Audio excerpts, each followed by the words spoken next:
Hello class 11 students. In the last class, you have studied how to name carbon compounds containing only the single bonds. Now today we are going to study how to name the compounds which are having at least a double bond in their structure. Now in class 10 you have studied two compounds, ethene and propene. Ethene was C2H4 having two carbon atoms, so it was named as ethene. Eth was number for 2 and ene was the suffix.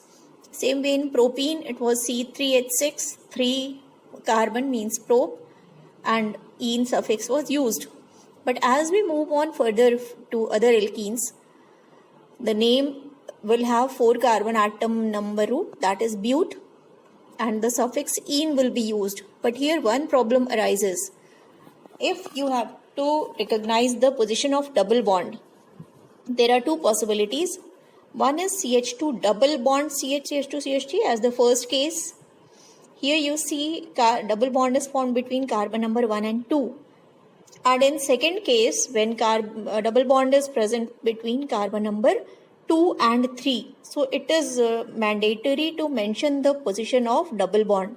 So that is why butene may be of two types. One is but1-ene, another one is but2-ene. So butene onwards, it becomes very mandatory to mention the position of double bond. So when we are writing a 5 carbon alkene, as you can see the cases, one is pent2-ene having number 2 carbon involved in double bond, and pent1-ene which is involved in double bond. Now you can see in the first compound, if we start numbering from the other side, the carbon containing double bond is getting number 3, but we prefer to number from the side from where double bond containing carbon is nearer. So it is correct way to write it as pent2-ene rather than writing pent3-ene will not be possible. So that is one rule about naming a. Now one more rule regarding other type of alkenes in which you have two different carbon chains, but in one chain you don't have a carbon doubly bonded included. Like here in the example you see the first straight chain, it has 4 carbon atoms. So if you select only the singly bonded carbon atoms, you will get 5 carbon atoms in the chain, but that will not include the double bond. So we cannot exclude the double bond if it is present in the compound. So we always select that carbon chain that has double bond in it. So now the way of numbering is here, starting from the carbon having double bond, and then we move towards downside. Now why downside? There is another way. See, when you are moving downside, there are 2 branches. If you see, at carbon number 2 there is 1 branch, and at carbon number 3 also there is 1 branch. Now numbering again, there is a rule. You have to start numbering from that carbon which is given least number for the double bond.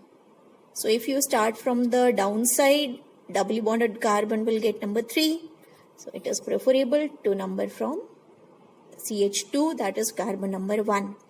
So your number root, the parent chain which is taken as the longest chain with maximum number of branches, that is 4. Now that you have written 4 as 4 number contains but for the number root, that we have written. Now position of double bond, it is present at carbon number 1 only. So position 1 has been written after number root, then suffix ene. So once you have written name for the parent, then you have to write all the branches before the parent. Now you have 2 branches here. One is CH3 present at carbon number 3, and one is CH2CH3 which is present at carbon number 2. But the bigger chain which is written as ethyl, 2 carbon chain is ethyl starting with E, and 1 carbon chain is methyl, that is starting with M. So now we have to arrange them in alphabetical order. So with ethyl written first and methyl written second. So complete name for the compound becomes 2-ethyl 3-methyl but1-ene. So are we getting it? There is one more rule regarding this, that is compounds containing 2 or more double bond. How to name them? So here again we have a rule. If you can see, compound containing 2 or more double bonds. First, let us take the simpler case, 4 carbon atoms chain and 2 double bonds. So here you see there is only one possibility of drawing 2 double bonds. One is at the beginning of the chain, that is carbon number 1, and another one is at the end of the chain, that has to start with carbon number 3. Then only it can end at 4. So if you number carbons involved in double bond, first one, it is 1, 2. So we'll allot number 1 to the double bond, and second one is presented between 3 and 4. So we'll allot number 3 for the double bond. So now the name becomes 1,3. You can write but, then ene has to be there. Here you see one more change we have done. After but we have written A. So name becomes 1,3-butadiene. Now this rule you have to remember whenever there are more than one double bonds in the compound. Just after the number root, you will add a suffix A. So it becomes 1,3-butadiene or buta-1,3-diene, that may be written. Now di has been written because there are 2 double bonds. If there would be a compound in which there are 3 double bonds, we will be writing triene, and A suffix will always be used after number root. Now in the second example you can see it is 2,5-octadiene, 8 carbon atoms, then double bond present at carbon number 2 as well as carbon number 5. If we are going to number it from the other way, carbons involved in double bond will get 3 and 6. So 3 plus 6 becomes 9, 2 plus 5 becomes 7. So what we have selected the correct form, numbering the carbon atoms as 2 and 5. Octa, because A has to be there when there is a multiple double bond. So name becomes 2,5-octadiene. That is other rule for naming compounds having double bonds. Now there is nomenclature of compounds having triple bond. Here also you will see some similarity with the alkene, only one difference. Suffix used becomes -ine, Y-N-E. So there it was alkene, here it is alkyne. So alk is number root. Now you can see the structures: ethyne, eth plus wine, propyne, then butane onwards. The same rule follows. So you can see in the picture butane 1 and butane 2. There are 2 possibilities. First one, triple bond is present between 1 and 2. Second case, triple bond is present between carbon number 2 and 3. So that is why we have written it as butane 2. Now one case arises whenever there is presence of double and triple bond both, and they are present together in a compound. Then what you see?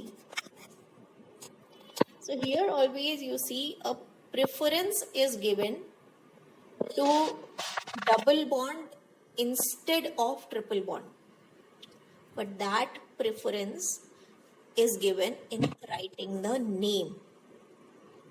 You see example number 1. Triple bond is present at the end and double bond is present at the middle of the carbon chain. So what is coming first while numbering? You can see triple bond is arising first. So whatever appears first, closer, the lower number given, that has to be numbered accordingly. But while writing the name, then we write ene first. So you see total number of carbon atoms 6. Double bond present at carbon number 4, between 4 and 5, so we will select 4. And triple bond is present at carbon number 1. But when we are writing the name, we write hex 4-ene 1-ine. Now here one more thing you see, while writing ine after ene, we remove the second E from alkene. That is what we have to do as a rule always. Whenever there is ene and ine both present in a compound, we remove E of alkene E. So it is written as ene, ine using their numbers. In the second example also you can see it is hept 2-ene 5-ine. Now here another rule applies. If you see double and triple bond both are getting same number, we can start counting from either side, either from left hand side or from right hand side. But since both the double and triple bond are getting same number, say and they are present at same distance from both the ends, so now we give preference to the double bond. So we start numbering from the side where double bond is getting lesser number. So it becomes hept 2-ene 5-ine. This is another rule for naming compounds containing a double and a triple bond both in the same compound. So this is all about naming multiple bonds. Keep practicing this kind of compounds because one or the other question always arises, and do the assignment, and you can send me your answers on the WhatsApp group. Any one of you can form the WhatsApp group and send your answers or ask your difficulties in the comment box. Thanks for watching.